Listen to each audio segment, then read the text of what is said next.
하나님께서 우리에게 주시는 말씀은 나훔 1장 1절에서 8절까지의 말씀입니다. 선포 두 번 선포하겠습니다. 나는 부활의 소망을 가진 자입니다. 죽음을 이기신 예수님과 함께 영원한 생명을 누립니다. 나는 부활의 소망을 가진 자입니다. 죽음을 이기신 예수님과 함께 영원한 생명을 누립니다. 아멘. 1905년 대한제국 백성들은 하늘이 무너진 것 같았습니다. 일본은 이미 군대를 앞세웠고 경복궁을 포위했고 대신들을 한 명씩 불러 협박했습니다. 결국 도장을 찍었고 대한제국은 외교권을 빼앗겼습니다. 그 소식을 전해준 날 시정무 관장은 유서를 남기고 스스로 목숨을 끊었습니다. 유서의 내용은 이런 내용입니다.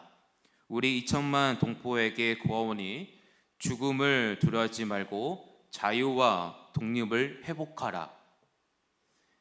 백성들은 통곡했지만 관청의 호소에도 소용이 없었습니다. 이미 일본군은 군생력으로 모든 것을 장악했고 그들을 막을 수 있는 나라는 세상 어디에도 없는 것처럼 보였습니다. 긴 어두운 세월 동안 수많은 사람들이 이런 질문을 품었습니다. 하나님은 정말 이 민족을 보고 계신가? 저 강한 나라를 그냥 두신 걸 보면 어쩌면 하나님은 우리 형편에 관심이 없으신 건 아닐까라고 이렇게 질문을 품었습니다. 그러나 1945년 8월 15일 그날이 왔습니다. 오랜 세월 이 땅에 짓밟던 제국이 무너지면서 곧 지역에 그 소식이 전해지는 날 백성들은 거리에 쏟아 백성들은 울었습니다. 두려워서 운 것이 아니었습니다. 하나님이 살아계신다는 것을 역사가 증명해 주었기 때문입니다. 그 울음 한마디로 이렇게 설명할 수 있었습니다. 위로받았다. 오늘 우리가 함께 볼 나훔서가 바로 이런 책입니다. 오랫동안 하나님의 백성을 짓밟던 강대국 아수르의 멸망을 선포하는 책이고 그 선포 자체가 고통받던 사람에게 가장 큰 위로가 되는 책입니다. 나훔서는 니느웨 곧 아수르 수도에 대한 멸망 예언을 담는 책입니다. 나훔의 활동의 시기를 보면 유다왕 요시야 시대며 나훔이라는 이름 뜻은 바로 위로하는 자를 뜻을 말합니다. 오늘 본문을 통해 하나님이 왜 심판한 예언자에게 위로하는 이름을 주시는지 오늘 말씀 통해서 함께 살펴보고자 합니다. 세계사 보면 이 아수르 나라가 있습니다. 이 아수르 나라는 가장 악명 높은 나라로 평가받았습니다. 젖장에 가죽을 벗겨 성벽에 걸고 포로들을 산채로 잔인한 형벌을 및 잔혹한 한 나라였습니다. 바로 이런 나라가 곧 멸망한다는 것이 나훔의 메시지입니다. 그렇다면 왜 하나님은 심판을 선포하는 예언자에게 위로하는 자라는 이름을 주셨을까요? 1절에서 이렇게 시작합니다. 니느웨에 대한 경고 곧 엘고스 사랑 나훔의 묵시의 글이라. 아멘. 묵시의 글이라는 표현은 단순한 인간의 말이 아니라 하나님이 직접 보여주신 환상을 뜻합니다. 나훔은 자신이 본 것을 전하는 사람이었고 그가 본 것은 니느웨의 멸망이었습니다. 심판의 선포가 곧 위로란 된다는 것, 이것이 나훔서의 전체를 관통하는 핵심입니다. 유다의 백성은 북이스라엘 때부터 무너질 때부터 요시야 때부터까지 시대까지 오랜 세월 아수르에게 고통을 당하면서 하나님이 저 악한 나라를 그냥 내버려 두신 것 같은 현실 앞에서 신앙의 회의를 품고 있었습니다. 그런 이들에게 하나님의 심판이 이제 니느웨에게 임한다. 이 한마디가 가장 큰 위로가 되었습니다. 그래서 지금도 이스라엘에서는 십년 축제 때 나홈서를 감사의 찬양으로 사용하고 있습니다. 나홈의 명사형은 나함, 곧 위로를 말합니다. 나홈서는 바로 이 거대한 위로의 흐름 위에서 서 있는 책입니다. 이 위로가 어디서 오는지 2절에서 전면을 보여줍니다. 위로의 근거는 다름 아닌 하나님 아버지의 성품 그 자체입니다. 우리 다 함께 2절 말씀을 함께 읽어보겠습니다. 여호와는 질투하시며 보복하신 하나님이시라.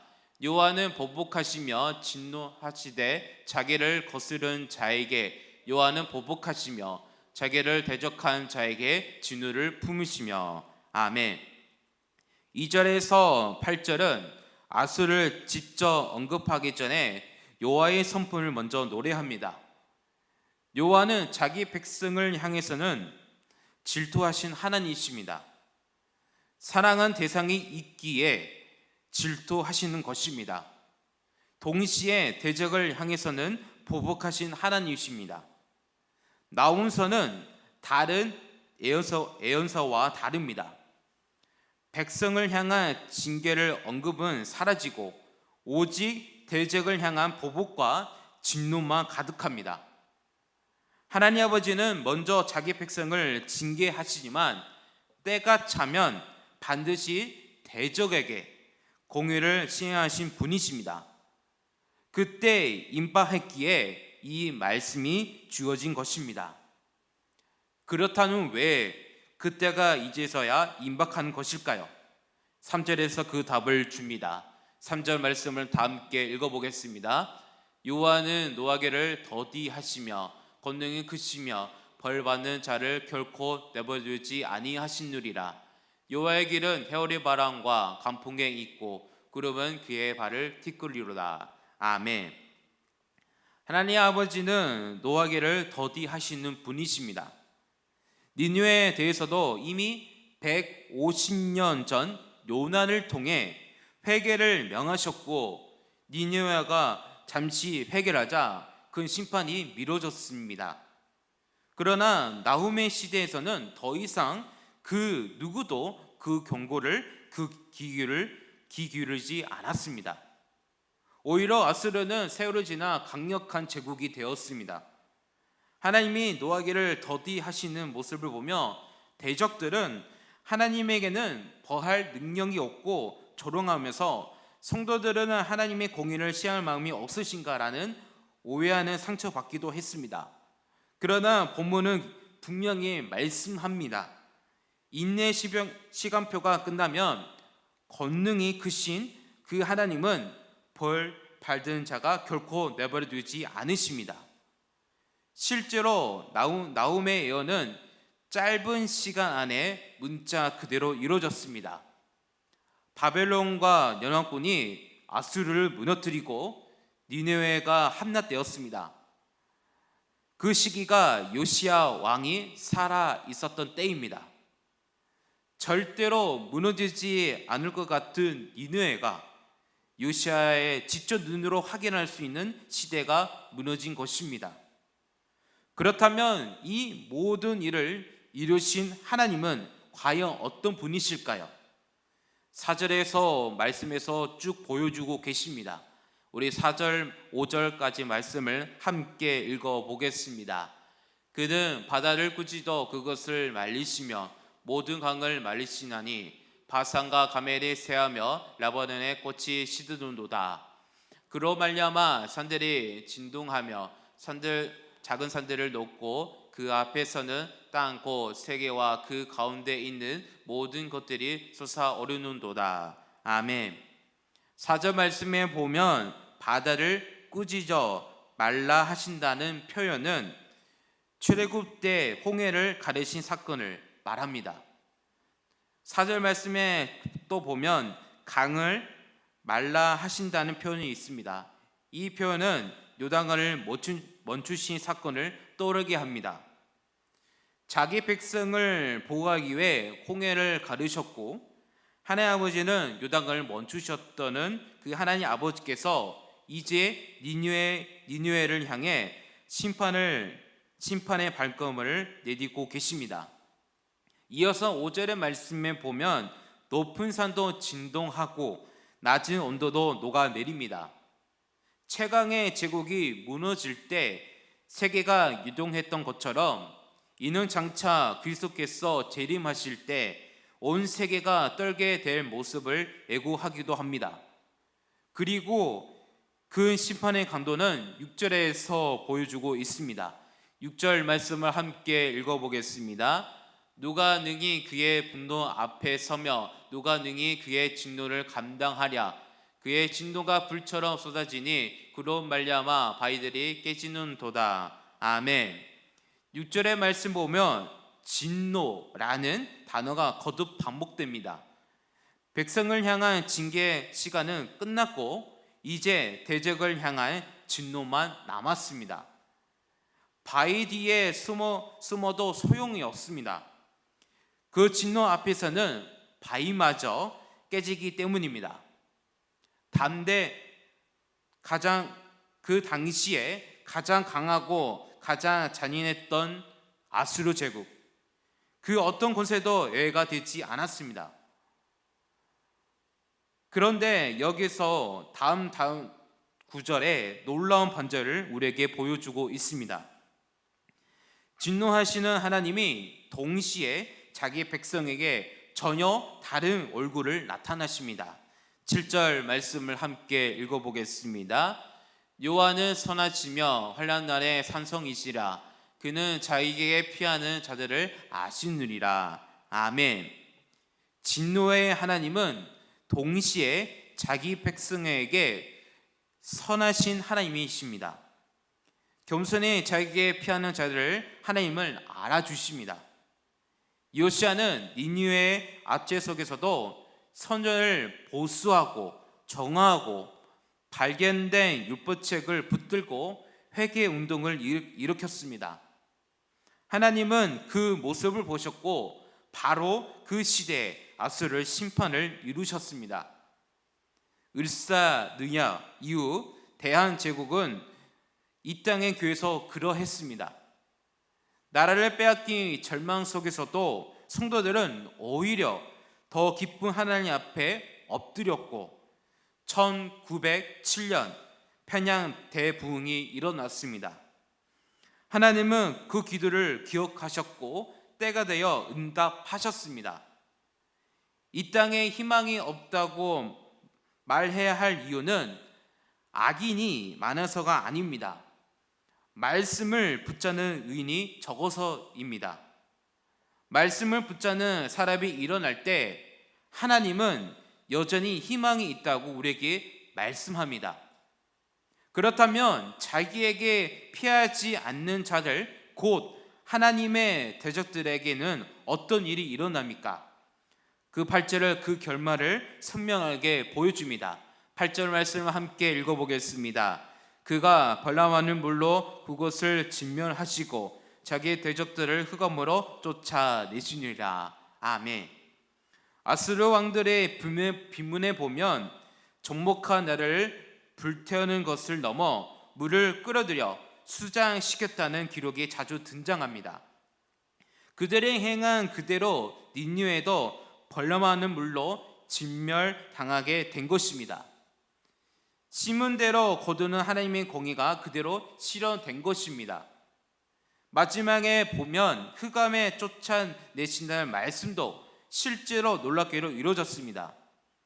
니느웨는 바벨론과 영향권에 철저히 파괴된 후 그 존재 자체가 약 2500년 동안 역사 속에서 완전히 사라졌습니다. 한동안 니느웨라는 이름이 성경에만 등장한 이유는 성경의 신비성을 의심하는 근거로 쓰기도 했습니다. 그러다가 1845년 영국 탐험관 위에서 니느웨라는 유적지가 발굴되면서 2500년 만에 그 실제가 당시 세상에 드러나게 되었습니다. 아수르가 이스라엘을 괴롭힌 기간은 200년이었지만 하나님은 그들을 2500년 가까이 어둠 속에서 묻혀두셨습니다. 질투하시던 하나님이 때가 되면 반드시 보복하신 것을 역사 자체를 증언하고 있고 우리에게 보여주고 있습니다. 사랑하는 우리 성도님들, 나훔서는 우리에게 두 가지를 동시에 보여주고 있습니다. 하나님 아버지는 노하기를 더디하신 분이지만 그 인내를 무능은 아닙니다. 인내의 시간을 끝나면 권능이 크신 분이 반드시 공의에 시향하십니다. 악이 득세하고 정의가 더디 임하는 것처럼 보일 때 우리는 절망하기 쉽습니다. 그러나 본문은 우리에게 분명하게 말씀하십니다. 그 절망은 진짜 절망이 아니라고. 요시야 회개운동이 그러했고 1907년 평양 대붕이 그러했듯 오늘 우리가 말씀 앞에 엎드린 것 그 자체가 하나님의 심판과 위로를 앞당기는 통로가 됩니다.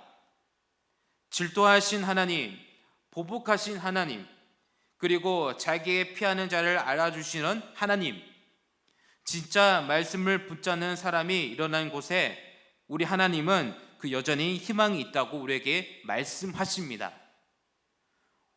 우리 성도님 한 분 한 분 말씀을 붙잡는 자로 하나님 아버지께로 피하는 자로 살아가는 우리 성도님 되시기를 간절히 소망합니다. 하나님은 그런 우리 성도를 반드시 알아주시고 복된 길로 우리에게 인도해 주십니다. 말씀을 붙잡고 나아가는 우리 성도님 되시기를 예수 그리스도의 이름으로 축복합니다. 함께 말씀을 생각하시면서 기도하겠습니다. 오늘 말씀을 통해 노하기를 더디하시되 결코 부위를 내버려두지 않으시는 주님의 신실함을 다시 말씀 붙잡습니다. 지쳐있는 이들에게 나는 너를 위로하는 자라고 말씀하신 그 음성을 의지하며 끝까지 주님께 피하는 자들로 살아가는 우리가 될 수 있도록 인도하여 주시라고 함께 기도합시다. 또 기도하실 때 아픈 하늘을 위해 기도합시다. 김본장 권사님, 오기수 권사님, 최영영 권사님, 김병태 집사님, 가홍윤 집사님, 한울정 권사님, 현노 아이를 위해 치료와 회복을 주시라고 아픈 하늘을 위해 기도합시다. 오늘은 제주 땅과 김료 땅을 위해 기도한 날입니다. 그리고 오늘 붕어빵 전도가 있습니다. 이 기도를 가지고 하신 기도하겠습니다. 다 함께 기도하겠습니다. 하나님 아버지 감사합니다. 오늘 나훔성을 통해서 많은 것을 우리에게 보여주셨습니다. 많이 힘든 가운데 있었지만 이 나훔성을 통해서 큰 위로를 주셨습니다.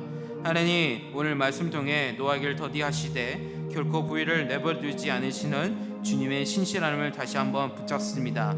지쳐있는 이들에게 나는 너를 위로하는 자라고 말씀하신 그 음성을 의지하면서 끝까지 주님께 피하는 자들로 살아가는 오늘 하루가 될 수 있도록 인도하여 주셔서 하나님 간절한 마음으로 함께 기도합니다. 우리 김용교회 하늘에 기도합니다. 요아라파 하나님께서 함께 주셔서 그들에게 직접 찾아가서 머리부터 발끝까지 피까지 안수해 주셔서 깨끗이 치료하여 주셔서 더 나아가 주님께서 그들에게 위로해 주시고 더 나아가 하나님께 승리의 삶을 살아가는 우리 성도들 될 수 있도록 인도하여 주셔서 오늘은 제주 땅과 김도 땅 위에 기도한 날입니다. 하나님 우리에게 축복의 땅을 주셨습니다. 주님 이 땅 위에 하나님께서 축복이 넘치는 땅이 될 수 있도록 인도하여 주셔서 오늘 붕어빵 전도가 있습니다. 우리 붕어빵 전도들에게 강력한 체력을 주시고 더 나아가 말씀을 전할 때마다 주님께서 큰 크신 유래를 누리시고 그 성도님께서 더욱더 그 말씀을 전할 때마다 받을 때마다 더욱더 은혜 많은 귀한신 될 수 있도록 인도하여 주셔서 하나님 이 아침 나와 하나님께 간절하게 기도합니다. 이 기도를 가지고 하나님께 모든 것을 주님께 기도하오니 주님께서 기도 주시고 우리에게 실만한 음성을 주셔서 더욱더 은혜 많은 시간 될 수 있도록 인도하여 주셔서 주님 감사합니다. 우리와 함께 주셔서 감사합니다. 주님 은혜와 사랑 하나님 아버지 오랫동안 침묵하신 듯한 하나님 아버지 앞에서 믿음에 흔들 때가 많았음을 고백합니다. 그러나 오늘 말씀을 통해 하나님은 노하기를 더디하시되 결코 부위를 내버려 두지 않으시는 분이심을 말씀을 통해서 다시 깨닫습니다. 우리를 향해서는 질투하신 만큼 사랑하시고 어둠의 세력에 대해서는 반드시 공의로 갚으시는 그 신실함을 의지하게 하여 주시옵소서. 요시아가 말씀 앞에 엎드릴 때, 평양의 성도들에게 통곡함을 기도했을 때 하나님이 응답하셨던 것처럼 우리도 먼저 하나님 앞에 진실하게 서는 믿음을 갖게 하여 주시옵소서. 지금 지쳐 있는 이들에게 나는 너를 위로하는 자라고 말씀하신 주님의 음성을 들리게 하시고, 다시 한번 말씀을 붙잡아 하나님 아버지께 나아가는 우리가 될 수 있도록 성령에 인도하여 주시옵소서. 하나님 아버지, 김여 땅과 제주 땅 위에 주님의 은혜와 축복이 넘치게 하여 주시옵소서. 이 땅의 모든 영혼들이 복의 빛 가운데로 나오게 해주시고, 하나님을 알지 못하는 자들에게 구원의 문을 활짝 열리게 하여 주시옵소서. 하나님 아버지, 오늘 붕어빵을 나누는 이 작은 성김을 통해 받는 모든 이들에게 마음을 열리게 해주시고 복음의 씨앗이 심겨지게 하여 주시옵소서. 이 따뜻한 나눔이 단순한 먹거리를 아니라 주님의 사랑을 전하는 귀한 통로가 되어 한 영혼 한 영혼이 주님께로 돌아오는 역사가 일어나게 하여 주시옵소서. 오늘 하루를 기도를 시작하여 하나님 앞에 나가오니 우리와 함께 해주시고 우리에게 충만한 은혜를 부어 주시옵소서. 우리를 사랑하사 십자가에서 죽으시고 부활하신 우리 주 예수 그리스도의 이름으로 기도드립니다. 아멘.